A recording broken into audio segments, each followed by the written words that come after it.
Greetings, my fellow Fright Fiends. It's your buddy Boogeyman Ben here for a new episode of Boogeyman Ben's Horror Zone, and today is part 4 of my top 100 horror films of all time. I'm really having a blast doing this series, and it seems like everyone's really enjoying it.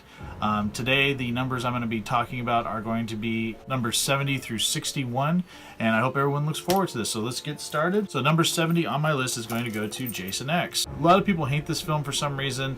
I know it's not a perfect film by any means, and it did, make Jason not a cartoon character like Freddy became, but it did make him less intense and intimidating.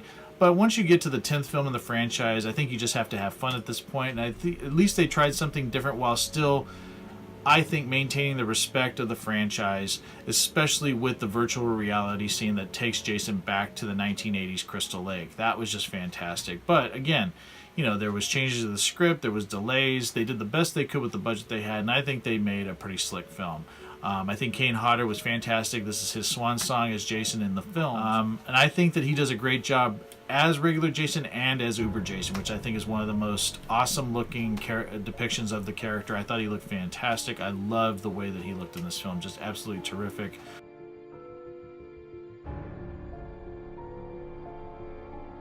I thought the cast was great. Yes, there's some irritating characters, but for the most part, it's just a lot of fun, and I've always had a blast with it. I don't get the hate that it gets. Number 69 on my list is going to go to Seven.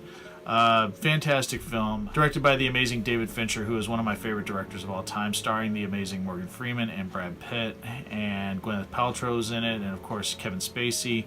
And the amazing late Arlie Ermey. This movie is just fantastic, terrifying, and so well done. And at this point, I had only known David Fincher for the film Alien 3, which I wasn't a huge fan of. But I still remember having such a blast seeing this. I didn't get to see it in the movie theater, but I did rent it when it came out on tape. And I remember watching it with my grandmother. She wanted to watch it with me. My grandmother, as I mentioned in previous videos, was really into horror films, and my mom wasn't. So a lot of times after I'd get out of school, and I was in college at the time that this came out, I would rent them from the Warehouse or Blockbuster, and I would drive over to her house and we would watch them. And we had such a great time watching this film. Scared us, and what a shocking ending that I think no one will be able to forget. Absolutely terrific film, one of David Fincher's best.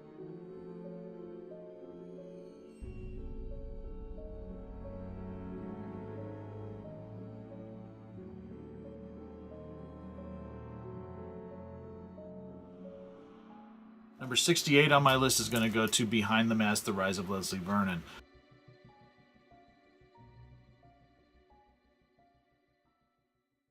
A film that I'm so glad is finally getting more recognition. It was released over 10 years ago, and I'm so glad that people are starting to recognize the brilliance of this film. Seeing everything from the point of view of the actual serial killer, somebody that's trying to make a name for themselves. And I think Nathan Basil is so great as the character of Leslie Vernon. Absolutely terrific performance, and an amazing guy to know. I've been friends with Nathan for a while now. I initially met him at the Sinister Creature Con, the first Sinister Creature Con I went to in 2015. And besides this copy, which Scream Factory just released, I do have the original DVD of this, and that's his signature right there. And I still love what he put, because he said, "Do you want me to put a quote on it from the film?" And he said, "Ben, you have no idea how much cardio I have to do. It's ridiculous." Nathan Basil.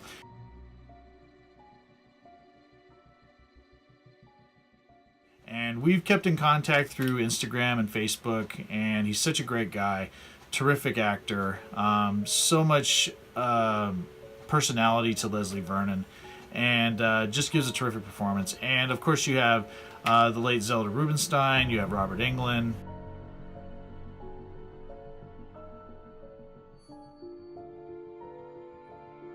Angela Goethals, and Scott Wilson from The Walking Dead. Definitely recommend it 100%. Fantastic film. Number 67 on my list is going to go to Saw 5. And this is still my favorite. I have it on Blu-ray in a box set, but this is still my favorite DVD packaging of any Saw film that came out. You thought it was over, but the games have just begun. It's still amazing that this came out on DVD. I think I'm going to go, God, it's at least been 10 years ago.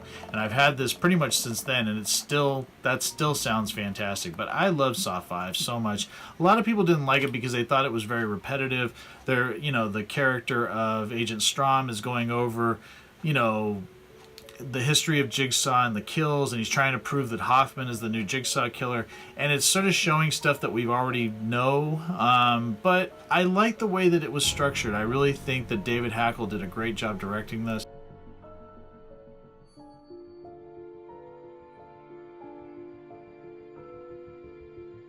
And I loved the character of Strom by Scott Patterson and Costas Mandylor, who played Hoffman.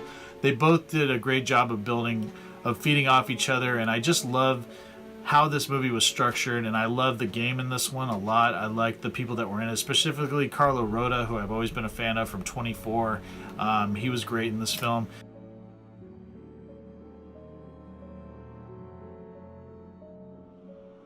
There's just a lot of fun in this film, and I don't understand the negativity towards it. This is when the Saw films started to sort of capsize. The franchise started to go under after this one because people just were kind of sick of it and they didn't like all the different twists and turns. But I thought it was really good writing. It really kind of tied things together. That's one thing I've always loved about this franchise. I really love the continuity and that they tie things together and explain things that are kind of left as question marks after the previous film ended.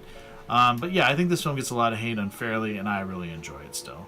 Number 66 on my list is going to go to Alfred Hitchcock's The Birds.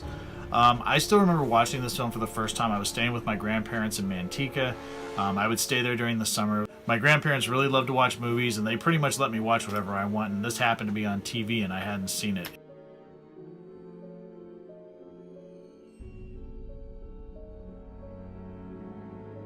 And the last part of this film where Tippi Hedren goes into the attic and the birds attack her, I remember that scene fucked me up as a kid, and I was terrified going to bed that night thinking that the birds would slam through my bedroom window and attack me. This film is so great, and it's really, I mean, considering that Alfred Hitchcock is known as the master of suspense, he's really only done 2 horror films, and that's Psycho and this one. And this film is just so fantastic. I've been to the schoolhouse in Bodega where they shot the exteriors for this film.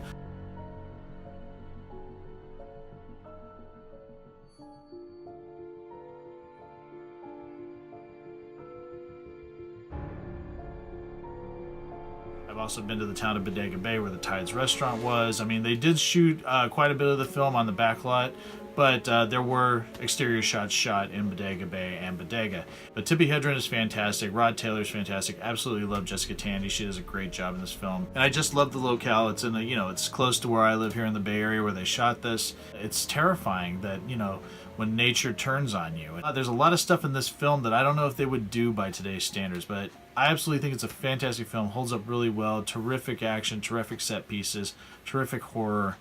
Can't say enough great things about the master of suspense.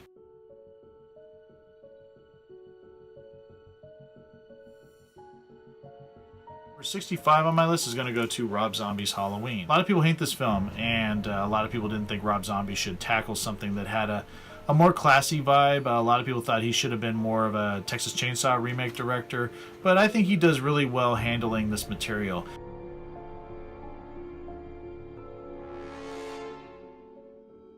Originally, Rob Zombie wanted to do 2 films. He wanted to do part 1 that focused all on young Michael Myers, from where he kills his sister to where he's committed to where he escapes. And then the second film would be pretty much a remake of the events of Carpenter's film. Whereas in this one, you have part, the first part is all young Michael, and then it picks up on the night leading up to Halloween, and then you kind of have similar events that transpire, things that are paying homage to images and scenes from Carpenter's original flick. But I never thought this was a carbon copy of Halloween, and that's what I think a lot of people need to give Rob Zombie a credit for. He didn't try to remake Carpenter's film. He tried to take his own spin on a horror classic that is untouchable by most people's standards. I didn't want them to remake Halloween either. I wanted them to do, even though people hated Resurrection, I wanted a storyline to pick up from there to find out what happened. But we didn't get that. We got a remake. And I think that there's a lot of great things about this. I think Sherry Moon, a lot of people give her shit, and a lot of people give Rob Zombie shit for putting her in all his films. She does a great job as the Michael Myers mom. I also think Dag Fetch was a great young Michael. Very intimidating when he's starting to lose control. Very intimidating. Tyler Mane is fantastic as Michael Myers. I think he's one of the strongest people to play the character. I really love Malcolm McDowell. I like the fact that he brought a new take to Loomis in this one. He's not quite the scoundrel that he is in Halloween 2, but there are shades of that in his performance.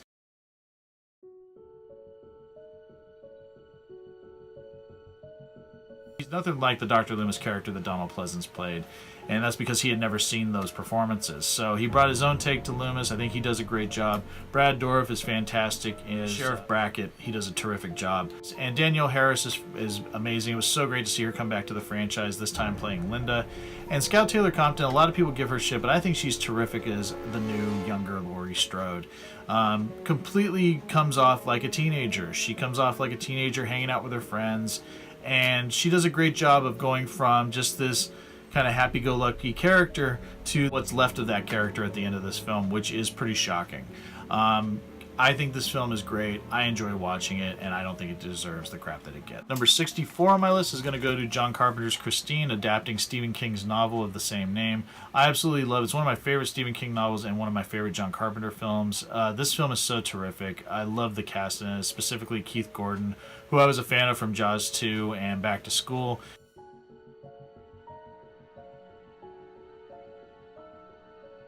He's terrific as Artie in this.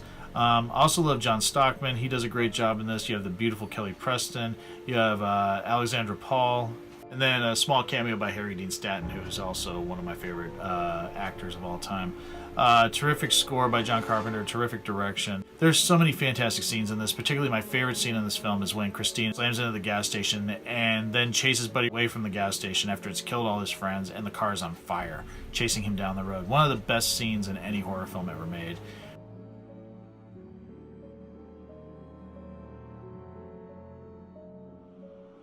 Absolutely love Christine. One of the best.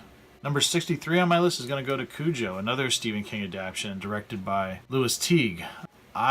This movie fucked me up as a kid.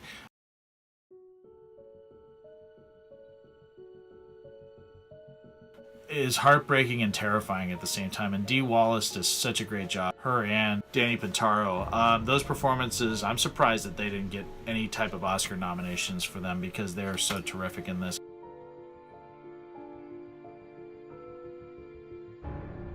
Very effective. The scenes where they're being attacked by the dog in the broken down car still evoke so much terror and tension when I watch them. Such an effective film. Absolutely terrifying. Number 62 on my list is going to go to a film that I like better than the original, and that is The Collection. Just the opening of this film alone, I was hooked.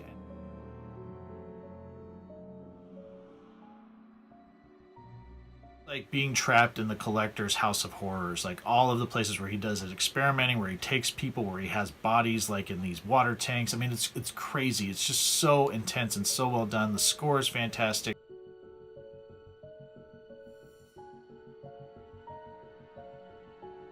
When I met Josh Stewart, he signed it for me, so right there is Josh Stewart's autograph. Awesome guy. It was such a blast meeting him.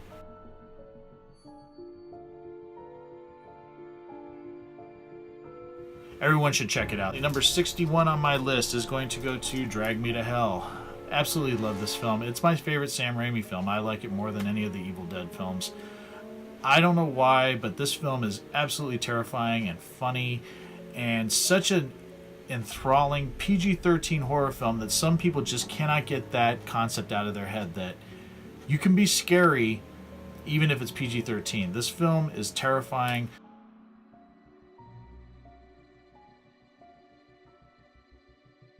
Alison Lohman, Justin Long, Lorna Raver, fantastic cast, and such a terrifying concept of being cursed and that this demon is going to drag you into hell after it torments you for an extended period of time. It's just absolutely terrifying, and you feel so sorry for the Alison Lohman character who's just trying to do her best, and she gets cursed by this gypsy woman when she can't help her with the financial problems she's having with paying her home. This movie just has some terrific set pieces, and it's not gory, but it's so creepy, and it really got to me. And I don't know why it gets the hate that it gets, because it's so effective. And if you like Evil Dead 2, which was completely zany and insane, I don't see why people wouldn't like this one. You don't have to be overly gory to be effective, and this film is so effective and so well done. One of my favorite horror films of all time. Absolutely underrated gem right here. So that is it, my fellow fiends. I appreciate everyone taking the time to watch these. Let me know what you think about my picks down in the comment section below. Would love to hear from everyone. And stay tuned for part 5 of this series coming next week. Hope everyone looks forward to that. And hope everyone has a great evening. Take it easy. Stay scared as always. Peace.